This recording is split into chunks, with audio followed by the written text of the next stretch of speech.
Alors, je continue. Alors, donc là, j'ai parlé, potentiellement d'être sous emprise de quelqu'un de toxique. Donc ça, clairement, ça crée des moments où, on va pas bien, c'est logique.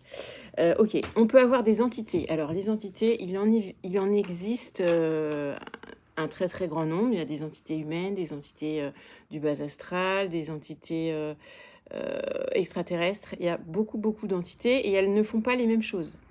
Alors certaines, il y a des vampires énergétiques, il y a des entités démoniaques aussi bien sûr, qui rentrent à des moments donnés suite à des traumas ou des prises de substances, qui font que, ça ouvre beaucoup de portes en fait dans nos corps.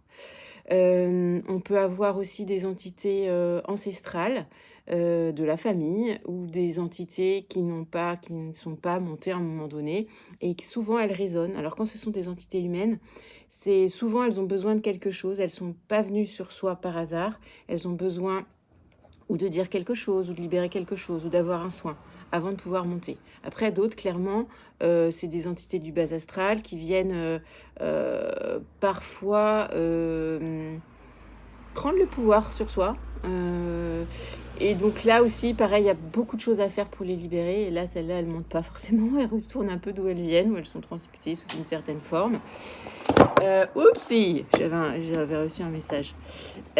Donc là, voilà, chaque type d'entité, pour chaque personne, a besoin de soins, enfin en tout cas d'être traité de façon spécifique. C'est encore mon chat qui joue avec un dé. Voilà.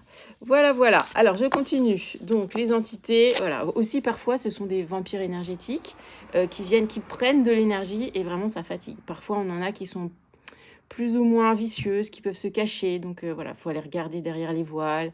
Il y a parfois d'autres couches à enlever avant de pouvoir y avoir accès. Donc, bon, c'est assez technique. Alors, la magie noire, c'est sous plein de sortes. Il peut y avoir des envoûtements, des sorts, des auto-envoûtements aussi, qui viennent nourrir des croyances limitantes, ou de soi, ou de la famille, voilà. Les pensées toxiques de personnes extérieures aussi peuvent complètement influer comme de la magie noire. Et elles peuvent être dans cette vie actuelle. On peut les trouver aussi karmiquement parlant, transgénérationnellement parlant, et au niveau de notre multidimension aussi. Donc, il faut aller regarder ce que c'est. Parfois, il y a des reliquats. Euh, ça peut être aussi sous forme de vœux, sous forme de serments, sous forme de promesses.